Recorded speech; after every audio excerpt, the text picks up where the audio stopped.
Welcome to the Dork Forest. Jackie and her pals will never bore us. Shameless confessions about our obsession will make us laugh and smile. So let's explore the Dork Forest and dork out for a while.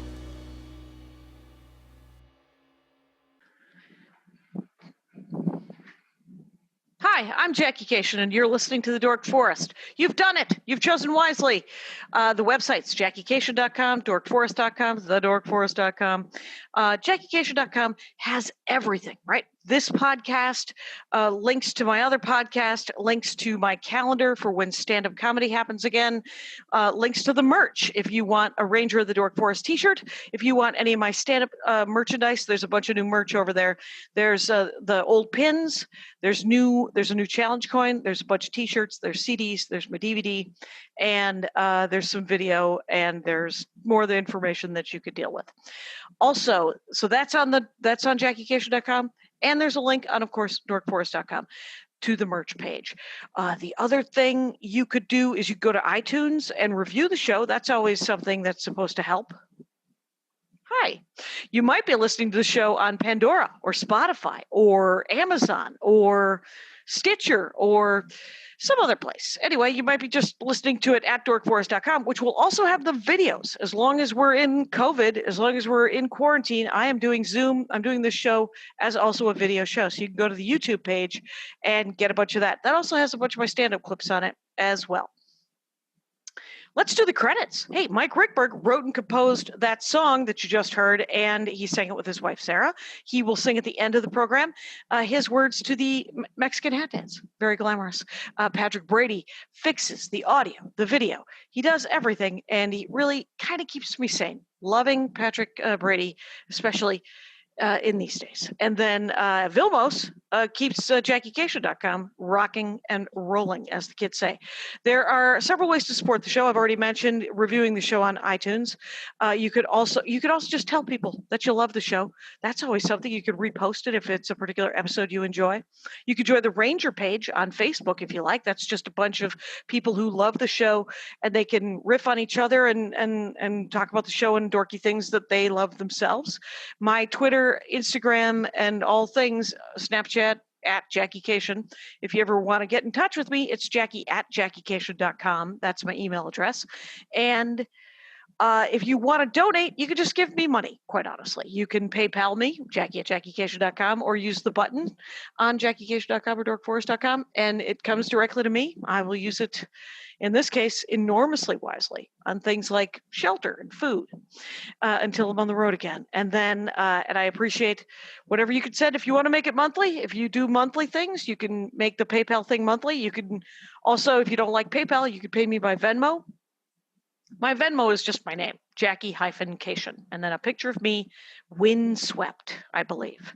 Other than that, yeah. Bandcamp. If you've run out of episodes to watch and would like more, there are live episodes on dorkforest.bandcamp.com.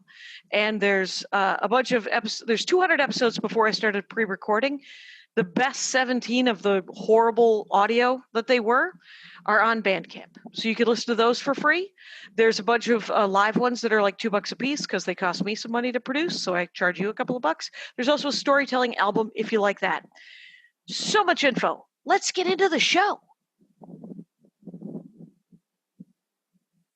Hi, it's Jackie Cation. I'm in my living room. It's very exciting. I am sitting with Jen Kirkman, who hasn't been on in 1,000 generations. Welcome back to the Dork Forest, Jen Kirkman. Thanks for having me back, Jackie. It's great to be here. I know we tried to do this last year, and that schedules right, because we're going to talk Hallmark Christmas movies, which weirdly enough, my brother Russ, who had never been on the show, did, and I'm going to air it right before this one. So people, if you've listened to the Russcation episode of the Dork Forest about Hallmarks, let's get a more human version. It's not that my brother isn't human. It's just the man loves a spreadsheet. So Jen Kirkman, you should know, is a great stand-up comic. The Twitter feed is at Jen Kirkman, JenKerkman. And I believe this will come out like December 1st or 2nd, and which means that on December 4th, you could see her online Christmas show, which she usually do it live at the Improv. And Yeah, I usually do it live at the Hollywood Improv, and it's not really stand-up. It's like storytelling and sketches, and it's for the Christmas hater and lover alike. It's very like dark and strange. So it's the Jen Kirkman Dysfunctional Christmas Show, and just go to @JenKirkman, and it'll be the pinned tweet. It'll be available. I actually don't know if this is coming out the 2nd. So can people? Will there be an unlisted YouTube link? No, but if they do somehow see this before December 4th and they buy a ticket, it's available to them for 48 hours after, but they can't buy it after that. But if this airs after it, they can just check out my podcast called No Fun, the Jen Kirkman podcast. It's free everywhere you get podcasts. They can enjoy their life. Yeah, live your lives. Now, I'm surprised you do not have a Hallmark mug. The Hallmark Christmas mug was one of the things my brother Russ talked about, how the product placement in the Hallmark movies is one of his favorite things. Because it's so good.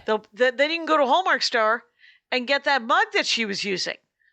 I know. I'm very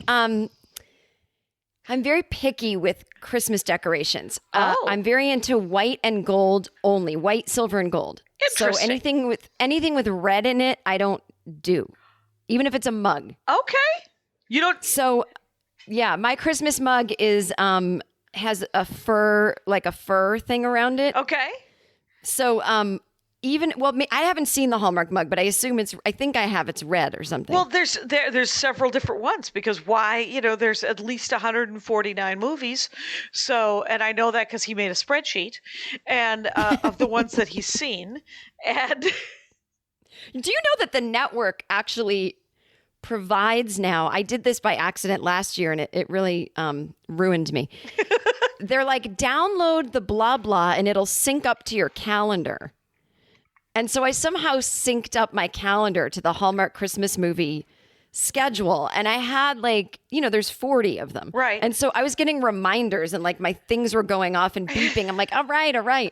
And I couldn't get it off. I didn't know how to get off my phone. Right. You don't know how to unsubscribe to the insanity that is. I'm sure someone does, but I couldn't. I'm sure it's possible, but I'm sure they have not made it as easy as it is to subscribe. It's one of my favorite. Ain't that the truth? Ain't that the truth? It's my favorite thing about the Jackie Cation mailing list. Harder to get on than it is to get off. That's the same with mine. Yeah, mine starts with you can unsubscribe right here. Right, Don't that's yell. it. And then just scroll and unsubscribe. No harm, no foul, no judgment. Live your lives. Much like what you just said about seeing your show. Okay, so I've only seen, I think I've seen one Hallmark one and I've seen one Lifetime one. Yes. And they are very different, I believe. And now, how did it different. begin? How did it? I mean, do you have any idea how long they've been going on? I don't even know. At least 10 years. At least 10 years. I think it's way more. I think it's 15 or so. At least. But I think the phenomenon really kicked in about 10 years ago. And I really feel like I was on the forefront of it. I'm not saying anyone got it from me, of course, but It just so happens. Now, let me just say my big disclaimer because, I want to be woke. The Hallmark movies are historically very white. Oh, yeah. And the Lifetime are not. Thank God. Oh, interesting. Yeah, Lifetime is more diverse. Lifetime has a bigger diverse audience. Is more Black audience than Hallmark. Oh, interesting. Russ speculated that the Lifetime ones, because he says they come from more of the burning bed kind of thing, that they are a little, that they feel like there's usually some sort of B plot more than the Hallmark ones. The Lifetime regular movies always have an after school. Yeah. It's like murder or after school special. But then the Christmas movies are basically the same. I mean, I do like both. I just don't have enough time in the day. I know now it's going to make me look racist. I don't watch that's not what I mean. but there's also now Netflix has them and I don't like those either. Oh, okay. The Hallmark ones are your favorite ones.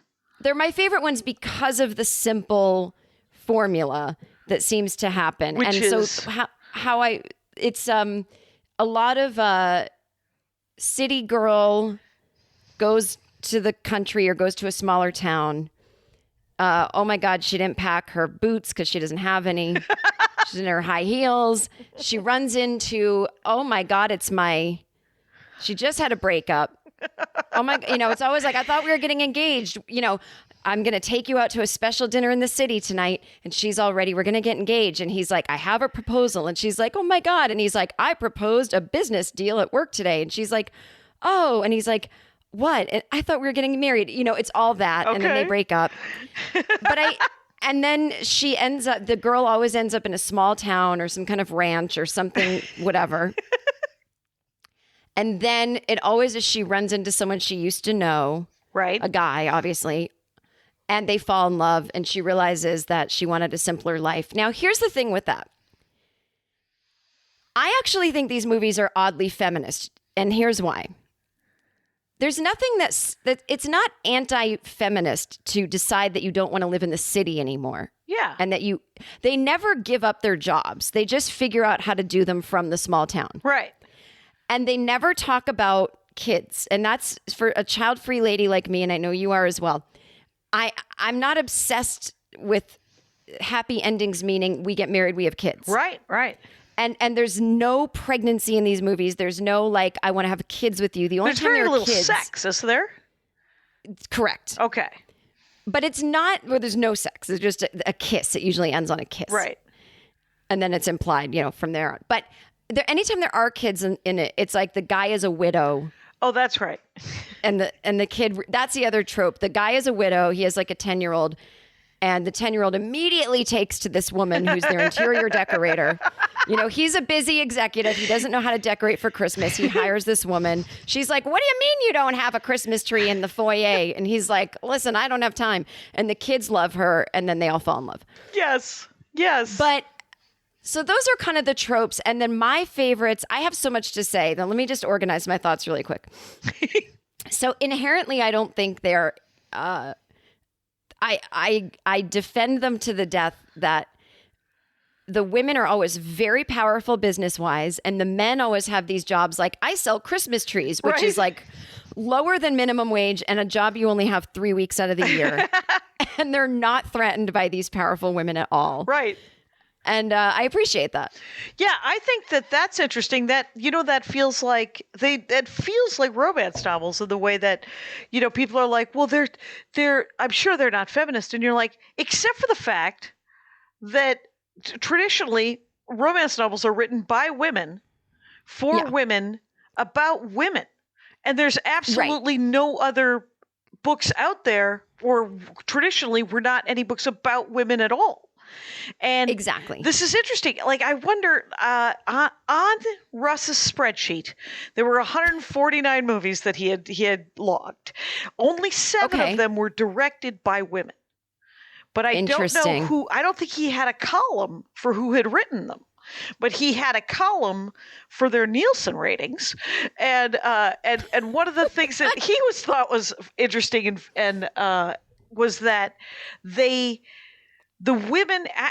Okay, so I'm going to tell you some facts about it that I learned from the Russ episode, which is these are all generalizations. To shoot a Hallmark movie takes 2 weeks. It's a 2 week shooting schedule. The budget is usually around $2 million. Yeah. The lead actress, who is recurring, there's usually 3 to 5 of them if they find a good actress. They get about $250,000 for this role. Yeah. And for this 2 weeks work. The men never repeat. In 149 episodes, they've never repeated. He is wrong. Oh. You've got Andrew Walker is in interesting 3 to 5 a year, and Brennan Elliott. Russ is wrong on that. Okay, all right. Well, not as much though, not as much. But there's a couple men. Andrew Walker is like the guy. He's in all most. So Andrew Walker. What was the name of the other guy? Brennan Elliott. Brennan Elliott. Okay. He might have. I very easily could have said that because I think they're definitely not as repeated as often as you said. And No, not as often as your Lacey Chabert, Candace Cameron Bure. I all think these Candace ladies. Cameron Bure, I think, had the best Nielsen ratings, if I remember correctly. And It's unfortunate because she is one of those right-wing psychos. Like those, she's Kirk Cameron's sister. You know. Oh, weird. Oh, so she's found the Lord, but They're really, both really those, like, negative weird, Lord. like yeah. Yes, not the good Jesus, but the Jesus that was alive with dinosaurs and doesn't believe in science. Yeah, for some reason the dinosaurs went to his head. So, but he does say that all of the actors, and I said, Yeah. well, do they have is it a type of all the men? And he goes, yeah, they're all 6'2" with really good hair. Is what he? Yeah, that's true. Okay, so they're very like, you know, I have a quirkier taste in men, and so they don't register to me as men, even if that makes sense. Well, no, I get that entirely because they're a little too. It looks cookie cutter. I'm just like, oh, that's a man, I guess. And if I met him as a person, it would be fine, right? But in a movie, he's actually not asked to do anything but stand there. Exactly. Yeah. And, you know, it's so interesting, too, because Hallmark runs almost with their actors on the old-fashioned, like, studio system that doesn't exist in real life, I don't think, anymore. So, like, if you're one of these actresses, you have a contract with Hallmark for blank whatever, you know. How many movies? How many movies? And I heard Andrew Walker talk about this on a podcast. That's why I know. Okay. And he's under contract. Like, they were like, he did one and they loved it. And they were like, let's snatch you up. So it's sort of like a soap opera contract, because I don't know if there's a lot of residuals. I think so. I wonder, you know, my really good friend Brendan Hines did a Hallmark movie last year, which is, he looks like one of these guys, right? Right. But he's way more charismatic, and it may be just because I know him. Yeah. But his is about Nashville, and he also sings as well. So he had some music in there as well. But, you know, he's like a super intellectual guy. Like, if he had his druthers, like, he would not be in a made-for-TV movie, but they cast him, and he's like, yeah, I'm not an idiot. Yeah. But it's just so funny because he was sending me pictures from the set, and of course they're filming them in the summer in Canada. But he showed me like the fake snow machine, and you know, but everyone who works on them, it's almost like a cult where, like, once you're in, you say nothing bad about the experience. Right.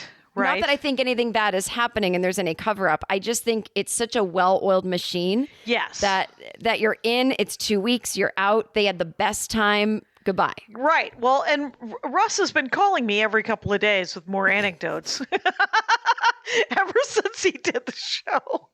And one of them, God. He said to me, wouldn't it be great if you got a cast as one of these neighbors? Because those are recurring. All you have to just $75,000 for 2 weeks of work, and you would just say things like, "Honey, I think he's the one." And so that was great. I hope someone's watching. Right? And and he said, "You would do that, right?" And it reminded me of many years ago, Russ Cation saying to me, "You wouldn't want Thelma Ritter's career, would you?" And I was like, yeah, Who? I would. Thelma Ritter, my favorite of her, and she's been in absolutely everything in the 30s, 40s, and 50s and 60s. She did a lot of Doris Day movies. But remember Miracle on 34th Street, the woman who had to talk to Santa about the fire truck? That's Thelma Ritter. Okay. She also played like the drunken housekeeper for Doris Day, who was matchmaking in Pillow Talk.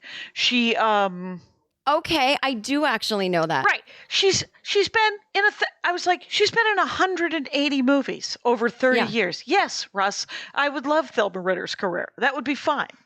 And but it's so funny because he mentioned them shooting it in Vancouver and Winnipeg. He said most of them. Oh, Winnipeg. Oh, I love Winnipeg. Yeah, Winnipeg's nice, but it's because they ran out of small town. They were like, let's mix it up a little bit. And there's a certain number of, in other countries, you have to hire a certain number of Canadian for the tax breaks. You have to hire the people. That's why I didn't want to disappoint you that although you just nailed the audition, they'd probably go with a Canadian. Just to Thank say, you very much. honey, he's the one. Well, so you asked me how it all started. I will tell you this. It was, my family lives in Massachusetts. I'm out here in LA.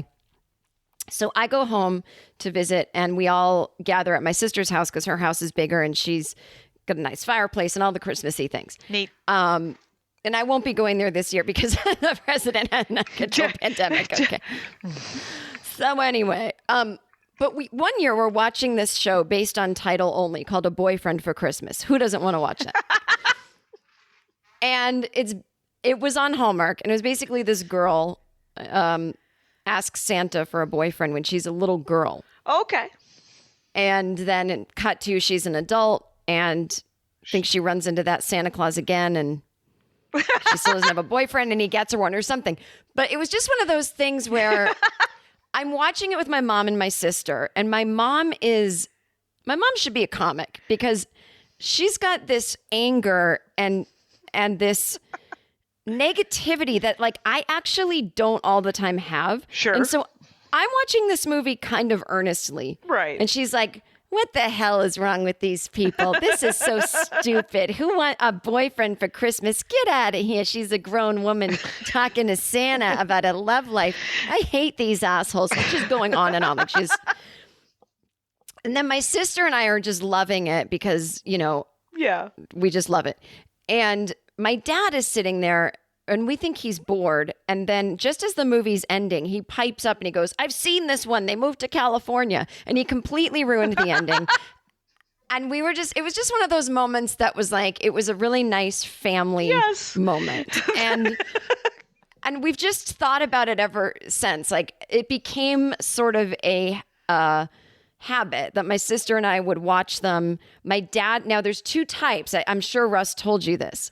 No. There's Hallmark has two channels. Oh. And there's Hallmark Movies and Mysteries channel and then Hallmark channel. So Hallmark channel plays more the romantic comedy Christmas movies. Yep. And Hallmark Movies and Mysteries plays the more there's an angel, somebody has cancer, a soldier came back. Right. A little more that kind of thing.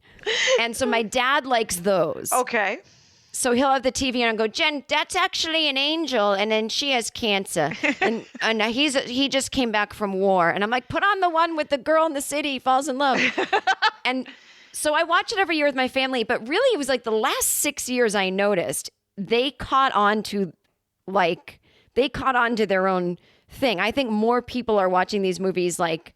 Not ironically, I don't mean it that harshly, but more ironically than not. Like I say most of the viewers are like what you would call like right, kind of fun making a little bit. Like it is fun. Like I remember watching soap operas in college, and it was the most fun was sort of the riffing with all of my college friends about what is happening behind her or what is with her, his hair. And so that, it's a fun group activity is what it sounds like. Well, they have all these things like the Hallmark bingo card and blah, blah, blah. And, but you saying it's like soap operas is genius. I've never heard that before. And that's exactly what it is because it's, again, they have to film it so quickly, things fall through the cracks. And so some of the things that would be on a Hallmark bingo card it's classic every time. Someone is drinking coffee out of a clearly empty paper cup. And like, I don't know why they don't just put water in it. Yeah. And the actor is just like, they go to Starbucks or whatever, and they get a coffee and they're like basically holding it like this and it's like tipping over, or like they want their actors to look pretty. So they don't have scarves on or hats, it's like snowing and winter. And like they're in New York City on December 23rd with just like, a J. Crew light coat that's open with no gloves. Right. It's a mock turtleneck, and and maybe earmuffs. So earmuffs, always earmuffs, and so it's like stuff like that I'm like, I just watch it to look for that. Right. What's on the bingo card? Is the bingo card like first of all, I've never played bingo. That can't be true. I must have played bingo somewhere, but I don't remember how bingo, like you're trying to spell things. So so your card has numbers and And Actually, I don't remember. right. I don't remember. So if there's a Hallmark bingo, it's got to have a different batch of these things. I mean, it can have the same 24 things, right? Yes. Empty coffee mug, earmuffs. Yeah, girl falls on the ice, doesn't have her boots, Right. Magical Santa, widowed dad. It would be stuff like that. Okay. Widowed dad, corporate, gets stuck in a snowbank. Right. Right. It's a tow truck. My favorite kinds now, I have 3 favorite ones. Okay. And they all have a similar theme, which apparently I love, which is a mix-up. Oh, the mix-up is your favorite. And what I like about it is that, like, that character that you just did so perfectly, I think he's the one, honey. There's a world where if you watch these movies with a different lens, they could easily be horror movies. There's a lot of this man I don't know very well. Right. Is in my family's home sleeping over. Okay. And they love him and want me to marry him. I've known him for 5 minutes. Right. You know what I mean? Like, it could be easily that show Dirty John, where like you don't know the guy very well, and right. he's a He scam could be artist. some grifter that's tricked your family, and then all of a sudden he is a serial killer. Yeah. It could easily be that. But there's my favorite one is it's like, okay, this woman, and she's one of the regulars. And I actually forget her name. She's kind of my least favorite actress because she's so earnest. She's like crying at every scene. And I'm like, she's a little, Alicia Witt. Okay. Is her name. You just want her to be directed a little more fun, Alicia. A little more fun into it, a little less emotion. Okay. And my friend Brendan, aforementioned, who was in the Hallmark movie, he was in it with her. Oh, okay. And like, because she's not a real person to me, because she's this Hallmark thing. Yeah. I guess she was on this TV show called Nashville, which I never saw. Right. Anyway. But I said to Brendan, oh, you're in it with my least favorite one. And he was like, it's actually a person, and she's my co-star, and she's fucking awesome and really fun. And I was like, sorry. Backpedal. You are correct. I am reminded of humanity. This is not just these are just not paper cutout people on a piece of paper. So this is what I love. So she's dating this guy, very busy business guy, stock market kind of guy. And she owns an antique store. This is all in New York City. Sure. And he's just like, look, I don't get why you're not selling the antique store. It's not doing well. And this developer wants to buy it up for $2 million. Why don't you want to do? Well, it's in my family. She really, antiques mean something to her. Sure. Okay, so she's going home to meet his family. They've never met. Oh, okay. Then this is the fancy guy. The fancy guy. Right. So they're all going to go home to Christmas together at his house. They just got engaged. Well, fancy guy goes, I can't go with you. I have a big Wall Street deal. You fly in first. I'll meet you at my family's house in a couple days. Wow. She's like, okay. So she gets on a plane. And we could unpack that for 10 minutes. Go ahead. She gets on a plane. She gets on a plane and arrives, at the airport. The tiny airport. The airport that does not exist with no one in it. There's no one in it on Christmas time week. Right. Even Minot's airport is crawling with humanity. Yes. North Dakota. So she's there, and there's this guy, and he has the same exact name as her fancy boyfriend's brother, right? Oh. So this guy is there. He kind of falls in love with her right away. He accidentally spills coffee on her, and it just kills her phone. Her phone is now dead. Oh. And she's like, damn, I'm supposed to call my brother-in-law when I get here. And he's like, wait, who are you meeting? And she's like, I'm marrying Jim Brown, Yeah. And he's like, Jim Brown? I'm Jim Brown's brother. It doesn't make any sense. Right. She's like, I'm supposed to be meeting this family. Yeah. We don't know why this guy's at the airport. Like, I think he flew, whatever it is. He's like, I think I forget what it is. I really can't remember, but it's something like, there's this guy at the airport. He just flew in from somewhere as well. He's visiting his family.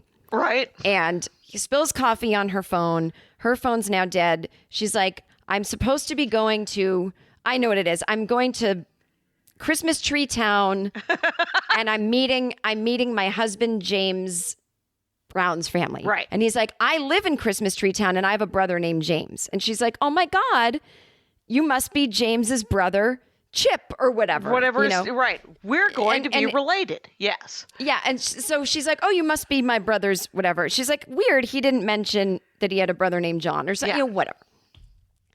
So the guy takes her home to what he thinks is his brother, you know. Right. So they get in a car accident and they both get concussions. They're fine.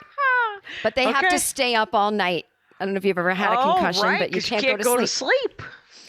So doors open, this very nice family. It's like very middle class, very cute. Mom, dad, grandpa. Mm-hmm. And they're like, welcome home, son. Welcome home, Bob. Yeah.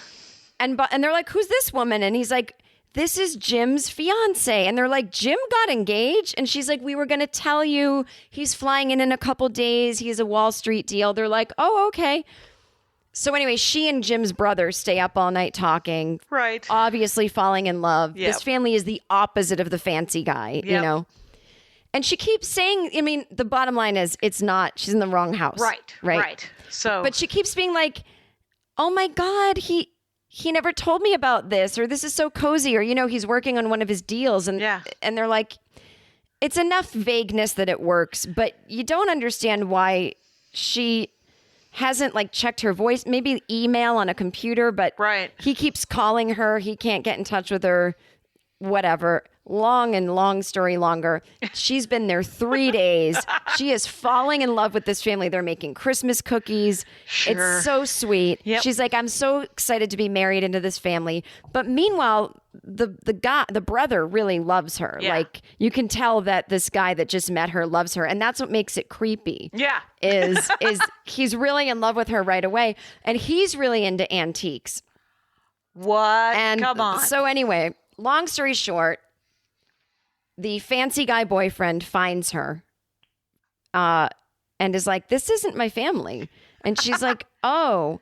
And he's like, oh, as if I'd lived somewhere gross like this. And it's a perfectly wonderful Beautiful, house, you know? like pattern card. Yeah. So he picks her up and she's really sad and she's saying goodbye to everyone. And they're like, well, if you want to come over on Christmas, like we love you. You're family to us. And Yep. you can see she's fallen in love. So she goes with fancy guy to his parents' house and it's like no decorations, Not very even fancy. silver and gold? Not even JK's silver and gold. Okay. And the mother's like, they always do this in Hallmark movies to indicate that someone's not a good person. They're always a vegan and gluten-free. Shot it. There's this real? weird, there's this weird food prejudice. So like the like, nice to meet you, new daughter-in-law. And she's like, I can't wait to make Christmas cookies with you. And the mom is like, we'll be having grass food smoothies. And she's like, that's not Christmas. Oh. Long story short, the family's really cold and distant. She Yeah. hates them. The boyfriend, fancy boyfriend, ends up saying, look, I bought your antique store for $2 million. And she's like, why would you do that? Meanwhile, the guy from the other house Yeah. that she fell in love with, he's like outside the window all the time. And they take these late night walks, but he seems like again, it could be a horror movie. Right. You know what I mean? Right. Long story short, there's some whole thing involving a clock and time, and they end up kissing, and she leaves her fiance for this guy that she's known for 3 days. Right. This guy she's known for 3 days. Does she take her $2 million and do they open up an antique store right in the middle of Colorado or wherever they were supposedly meeting? No, what happens is she gives the money back. She's like, I don't want you to buy this store. Yeah. And I don't know I forget what happens, but she ends up going back to stay with that family. So after 3 days, she's in love. And it's just like, this is insanity. And there's another one with Candace Cameron Bure where she is going to meet her fiance's family. Mm-hmm. And she's she writes for women's magazines about like how to find the one. Right. And she meets this guy on the plane and they have this like tete-a-tete, you know, they're very 1940s. Sure.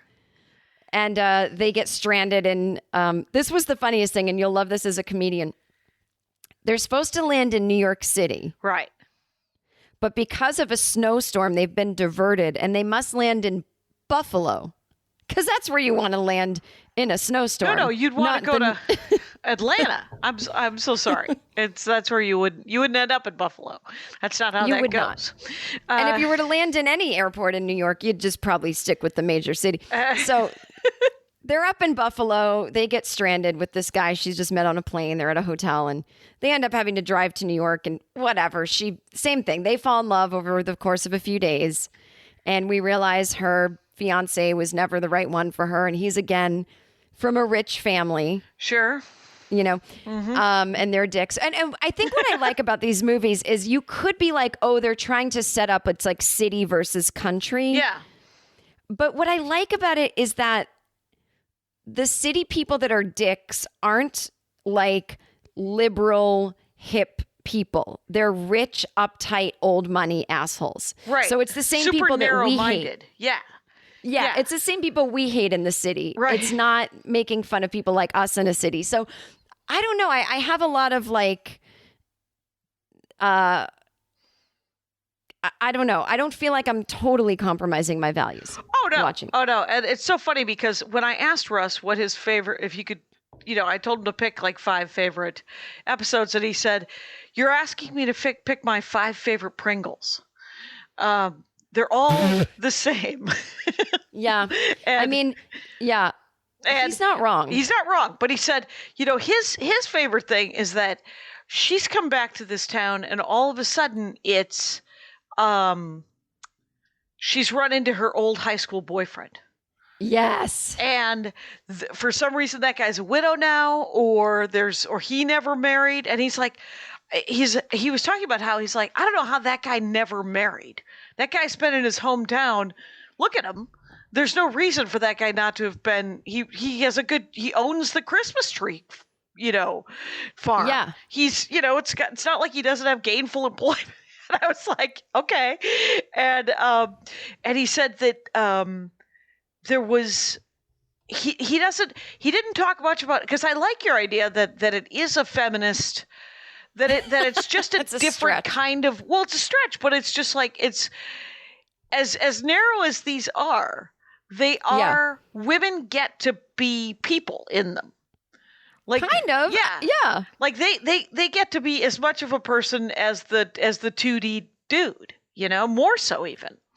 More so. The guys are usually very two-dimensional. There's a third thing that happens in a lot of these movies. It's not a lot, but it's like at least 2 a year. Yeah. They're very obsessed with the Aurora Borealis. There's a lot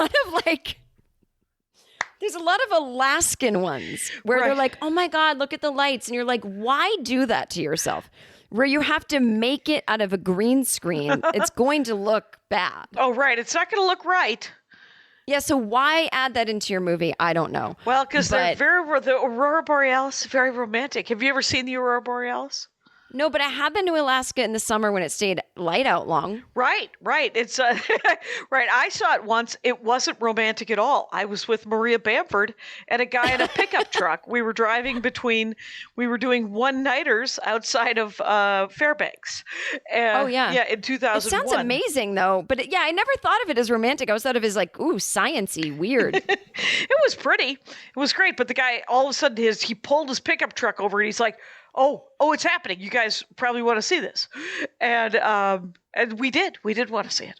And so now if that was a Hallmark movie, one of us would have fallen in love with that gentleman and started a comedy show year round outside of Fairbanks. Outside of Fairbanks in the North Pole. We did a bar that was a gay bar one night a week. The rest of the week, like one night it was a country bar, one night it was a gay bar, one night it was a karaoke bar, because there just wasn't enough of any of those people to make it warrant its own building. Yes. It's like there aren't enough people who like karaoke of any sexual preference to make this a karaoke bar all week long. But there are, 26 gay people in the 60 miles around that they might want to show up on a Wednesday and find someone to make out with.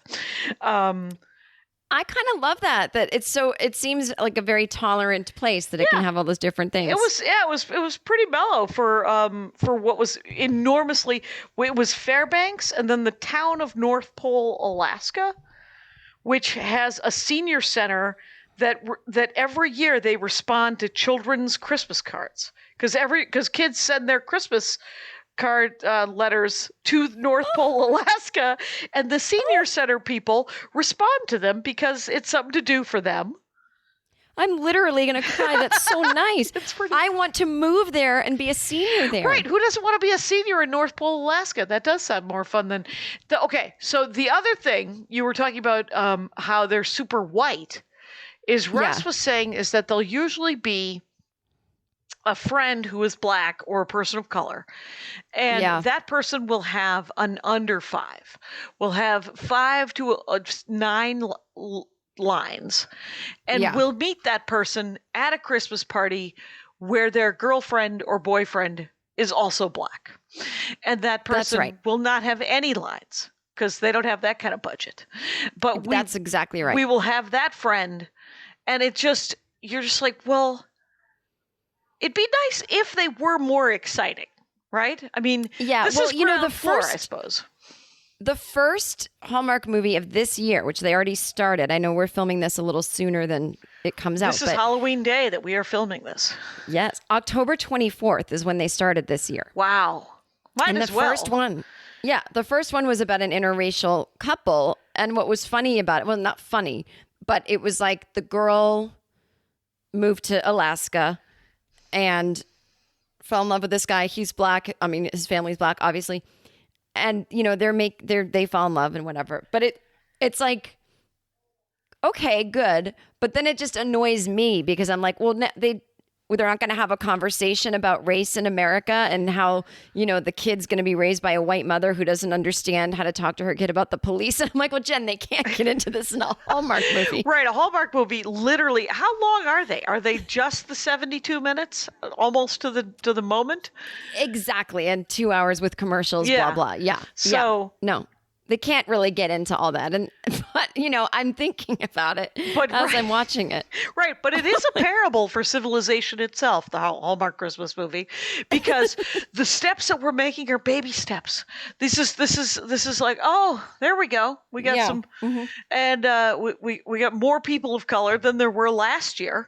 That is better. It's sort of like the introduction is how you get assholes to like gay people. Is you have to create Will and Grace. And then you have to put a gay character in every sitcom for the following 7 years. And then you can realize that people are just humans, just a pile of meat with brains on top, and that happen to have a different sausage casing. And the current bit I'm working on. Anyway, it's sorry. So good. That's so interesting because I want it's like I want so much out of this sort of pulp. Yeah. Because so many people see it. Right? Yes. When you think about it, you're reaching. So I met a woman once who directed one of these. That was her job. She directed many of them. I met her at some party. And I said, what is the B plot? Is there a second message? Is there a message that, keep abortion legal? Censorship is bad. And she's like, no, there's none of that, Jackie. There is absolutely. No. Can I tell you, all right, really quick, it's not my favorite, but it's a fucking amazing Hallmark movie, and they don't rerun it a lot, but it's almost like immoral, but I love it. Ooh, it's has a Jeff Bezos message, but not really. Because it can have. Because I don't know if you ever saw Blue Crush, but the B plot of Blue Crush, which is that movie about surfing, no, I haven't. Is that true happiness is found through corporate sponsorship. That is literally the B plot. Like it's Footloose, censorship is bad. Blue Crush, corporate sponsorship. Anyway, it's funny because I think most Hallmark movies, the B plot is always like corporations are evil. Small town America is the best. Yeah, small business is the best. In this movie, this girl, is corporate whatever. She's working on Christmas Eve, busy, files everywhere. We don't know what she does, but very busy. They're always walking with all these files, coffee, blah, blah. And Christmas Eve, she's working, and, you know, then she walks outside, which is what's supposed to be like outside of Macy's. Yeah. And there's no one on the sidewalk, Christmas Eve, New York City. Okay. And she sees a Santa Claus, and he's magic. And he's like, do you have any Christmas wishes? And why are you single? And why are you working so much? And she's like, you know, I kind of regret, you know, back in my hometown, my high school boyfriend asked me to marry him. And I said no, because I had to take this job. No explanation of like why you couldn't do both, but okay. Okay. So she's like, I sometimes just wish I could go back in time. And Santa's like, oh, blah, blah, blah. Cut to, she goes to bed in her silk sheets, corporate life kind of apartment, wakes up. She's back in her childhood bedroom. She's not a teenager. She's 20. Yeah. And she's she's graduating college and moving. Okay. And the boyfriend, so this is when you go back in time, we're in the 90s before there was Amazon.com. Right. So the boyfriend proposes to her, and she does what she says yes this time. Okay. And the boyfriend runs and she says no to the corporate job. Right. So now she's like, okay, I guess I'm getting the life that I wanted.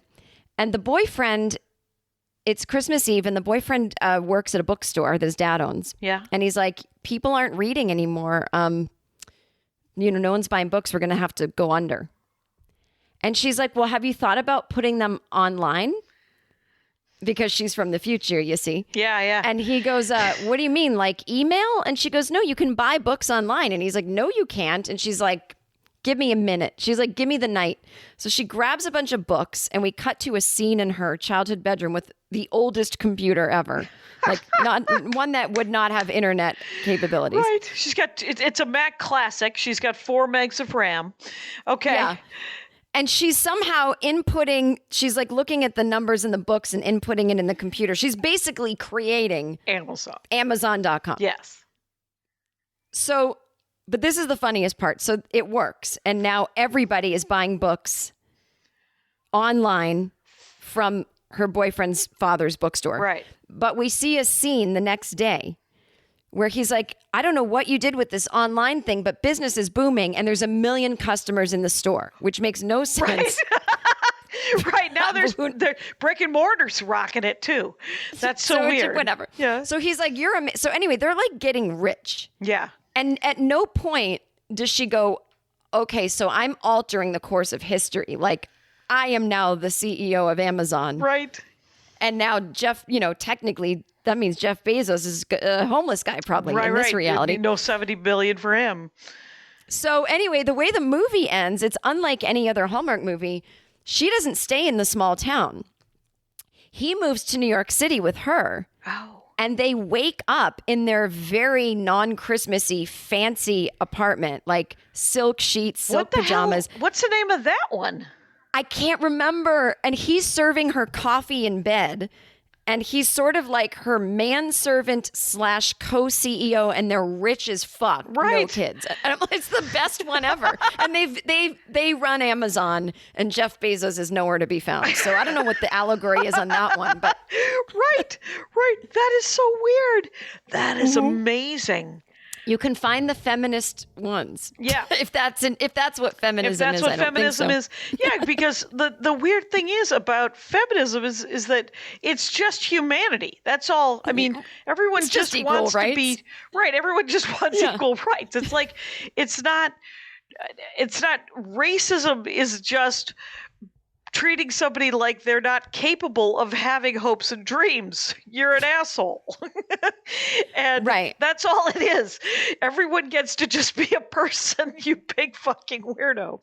And it doesn't mean that people aren't assholes. And that's so interesting that they end up being essentially the monsters who have these giant warehouses that are employing all these people maybe. Yes, and somehow they're sympathetic because it's like they run this big corporate thing. Yeah. But it just sells books. It's just Barnes and Nobles, essentially. Yeah, it just helps small town bookstores somehow. It's the weirdest thing. That is the weirdest thing. But I do love the immorality of like, oh, I'll just alter history and not think about who it could affect. Right. I mean, right. That was the whole point of Back to the Future is like, you mess with history, you're affecting so many lives. So many lives. And, the same problem with Agents of S.H.I.E.L.D., Jen Kirkman. There's a guy who comes back from a dystopian future, and he keeps writing the songs that were written by other people. He wants to be in a band. And that's kind of like that Beatles movie. Yeah. The other one that just came out. Yeah, that's right. That I heard about that. The guy in India. Yeah. The guy in India who pretends to have written the Beatles songs.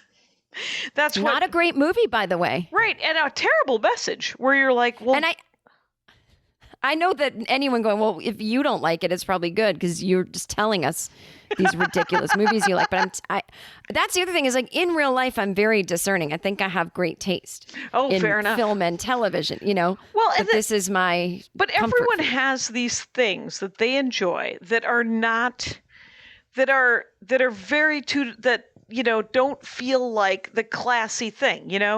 Like I can say that I love incredibly well-crafted something that was never respected was science fiction. Science fiction was disrespected for a long time. Lord of the Rings was not considered literature until probably I would say 20 years ago, and now these are opportunities. But people realize that much like Achilles. Not Achilles, Aeschylus. Much like you take some ancient Greek playwright who is speaking to the moment. That's what the Hallmark movies are doing. They're speaking. I don't mean to make. I mean, this makes them bigger than they are because they do. They are still, to some extent, crap. But. They're my crap. But they're my crap. There's people who watch like 90 Day Fiance or something, or which to me is like human trafficking. I don't understand. That is the one that I don't allow people to get away with when they tell me that's their like escapism. I'm like, there's something about that show. Well, there's something about all of them. And Maria Bamford watches. She loves hoarders. And I'm like, get those people some help. This isn't. See, that stuff stresses me out. Right. And so it's a different. It flips a different switch in these people's minds, which is what the great thing about the Dork Forest is we can then, go, why? Why would you watch hoarders? How is this? What is it doing for you? And some people it makes them clean out the crap in their house, and other people positive. It makes them think. Well, at least I'm not that bad, which is just, of course, that seems a little mean, but it doesn't seem like you're just like, well, and I hope that they like, there's the ones where people are super heavy and they lose 500 pounds or something like that. Yeah. You're like, well, what does that do? It's like, well, it gives me hope that maybe I could do that. And you're like, okay. But whatever it is, that's not what I get out of it. I read these weird romance novels, and they are interesting to me because they allow the women, sometimes they're idiots, right? The women are just, they end up falling for some guy who, if you don't like a guy and he shows up at your door with a flower late at night, after you've just spent 3 hours with him, you've gone home, you've put your pajamas on, you're getting ready for bed, and then ding dong, he shows up with a flower. If you like that guy, that's fine. If you don't like that guy, you're like, can you believe this creepy thing happened? Yes. And it's unfortunate because men have to take that risk, right? Because of the way the society has said, well, you have to do these things. They have to take the risk, but they need to get better at reading a situation, right? Yeah. But they and to some extent they're like, well, I'm told that I'm supposed to try and that this might be a romantic thing to do, and you're like, it is a romantic thing to do if it was from a guy. Like I did Andy Ashcraft. he showed up with a rose after we had spent 4 hours together, and it was weird to begin with because he came to a show of mine. Oh, that's weird. Yeah. Yeah, so he had come and watched me work on a draft of the second half of. I had 3 solo shows, right? One about my dad, the one about my mom, and then the third was going to be about my siblings. Didn't happen. Anyway, but the second one was about my mom and my sisters and my grandmother and all this stuff. And he saw sort of the first production of that, which meant that it was still in it was draft. And so he had even brought friends. And so he dropped right. So I go home, and then he shows up like 2 hours later with a flower. And he said, I couldn't figure out whether or not it was creepier to leave it outside your door. Yes. Or to ring the bell. And I said, oh, the door. The door would have been creepier. That would have been super. Way creepier. Way creepier. I was slightly taken aback. Yeah. It helped when I said to him, where did you get this? And he goes, oh, it's a grocery store flower. And which was funny. Funny and normalizes. Right. It brought it. Well, because, it's not even that something like that is necessarily creepy, but when someone is that overt and cute about everything so quick, you wonder, is this about me, or do you like to perform in a play in your own mind? You know? Right. And that's the only thing that would worry me is like, hey, I really like you. I hope this is real. And you're not just like, you don't do these things. Right. Clearly it's worked out. Right. It has worked out. But that's a big thing in these movies is both people usually do not want to take a chance. There is very rarely everything down to the first kiss. It's always there's always a scene where they're decorating a tree and somebody falls. Oh, and then they're this close and they almost kiss. And then someone runs in like fresh cookies. And they're like, oh, they're always already like in love with someone else or engaged. There's always like a very clear reason why you do not take a risk. And then it's like two best friends, like you say, I think he's the one, honey, that basically they basically tell each other they love each other when it's so clear. Right. That there's no risk involved. So it's always very kind of equal in that sense. Yeah. So that's cool that there's I'm sure the widowed fellow with his 10-year-old is like, I don't want to risk love again because she'll just die. Well, and especially since the woman he's going to fall in love with doesn't even live there. It's like. Right.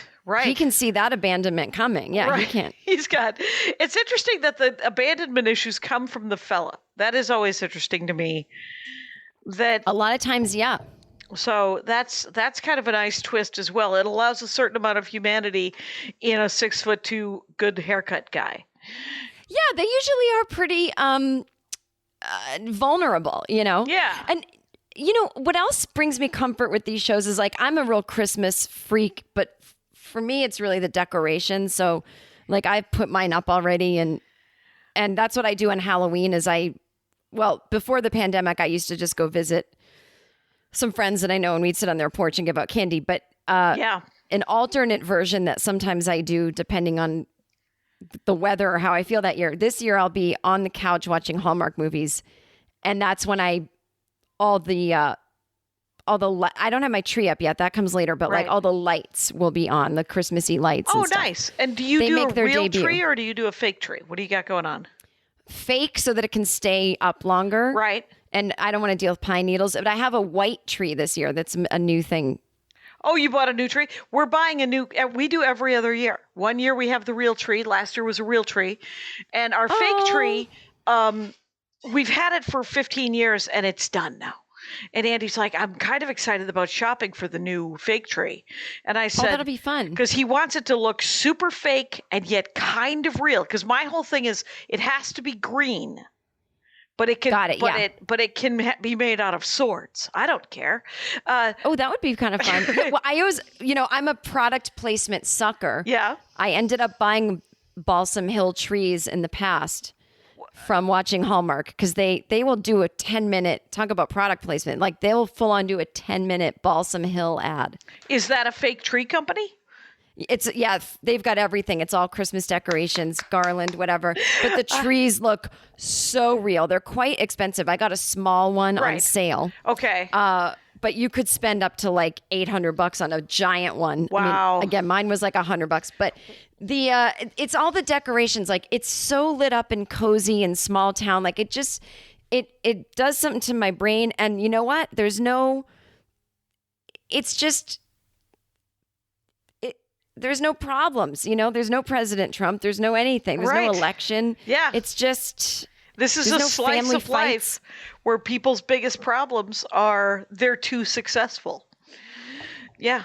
And my favorite thing also is they'll do an establishing shot, always the same one of New York City, Rockefeller Center ice skating, and then they'll cut to what's supposed to be New York City, and it's like someone driving in like what's clearly a small town and pulling up right outside a coffee shop and getting a spot at 8 a.m. Right. And just walking in and it's like, hey Billy, hey Joe, and I'm like, I love that this is New York City. Like even the city moments feel like the small town, but I just can't wait. Like there's one this year called Never Trust a Man in a Christmas Sweater. I don't know what that's going to be about, but I can't wait. Right. Have you seen the list of what's coming out? Oh, I look right away. Right away. And they've got some good titles. Never Trust a Man in a Christmas Sweater sounds fantastic. Yeah, that was the one that stood out to me the most. And the ones I don't like, and I don't. You watch them anyway? I have them on the background while I do things. Okay, they don't get my full attention. But anything with a princess or royalty, they love. There's like 5 a year that's like, so she finds out her boyfriend's a prince, and then she's going to go to the castle and then she wins. I hate all that shit. Well, the one that I saw that really put me off them, even though it was kind of sweet, but it didn't make any sense, he was a nutcracker who came to life. What? That's not a Hallmark movie. You did not see this. I think it was Lifetime, where Yeah, they're more crazy. Right. He was an ornament. He was a frickin' ornament, and he comes to life, and he's wearing I need to see this. He's wearing his band uniform the entire show. And so he's got his hat, and it literally, the message is the true meaning of Christmas, which seems to be family. It's always family. That's what Russell's like. It's always about family. That's what every single one is, that family is more important than anything, and small towns are great. And so she doesn't kiss him. He goes back to being an ornament at the end. Spoiler alert. She doesn't meet a fella. What's that one called? Intimacy issues? Like that is like some bad fantasies for women. Like right. It is not ideal. It was literally that ornament comes to life and reminds you that you should reintroduce yourself to your sister or something. It was very weird. I'm going to look this up the minute we are done, and I'm going to make it something I watch this year because it sounds incredible and so bizarre. Yeah, well, you should. It had, I believe, the word nutcracker in it, and so. By the way, we are at an hour. Jen Kirkman. Oh my God! I have nothing more to say. Let me just tell people that we have been talking with Jen Kirkman. You know that and I recommend watching this one on the YouTube because the design of the background is lovely. I tend to just sort of have some Asperger's or autism, or I rock back and forth throughout all of these Zoom podcasts. So feel free to tune in on that. And it's why you should have a talk show, and maybe I shouldn't, or I should learn how to sit still or get a chair that's comfortable. I can't sit I have to sit, like I do the same thing, and I'm always drinking coffee. Like I'm a fidgeter. There's fidgeting. So it's at Jen Kirkman, JenKirkman, to find out if this does come out before December 4th. You should definitely watch the live Christmas stand-up storytelling variety show that she does every year. This year she's doing it online because it's 2020. And Thank you so much. And find all of our albums, too, because it's always a delight to listen to your stand-up comedy. And that's always fun by the for way, me. you had mentioned this show. I saw that show, by the way, that you did. That one-person show. I don't know if I saw the one that was about your mom or your dad. I think it was your mom, and then you talked about your dad living with his, like, wasn't there a divorce and a remarry, and they all lived in the same house or something like that? Oh, yeah. That was a great show. I remember seeing it at UCB, laughing my ass off. Oh, thank you very much. Yay. Mutual Admiration Society that is occasionally the Dork Forest. Jen Kirkman is a damn delight. Thank you so much for doing this show. And Rangers, you know the rules out there. Take care of each other. My hat, my hat, my hat. They're dancing around my hat. My hat, my hat, my hat. Well, what do you think of that? If it looks like a Mexican hat dance and it sounds like a Mexican hat dance, it's most likely a Mexican hat dance. So take off your hat and let's dance. Yay! Oh my God. Why don't we just call that as the end of the show?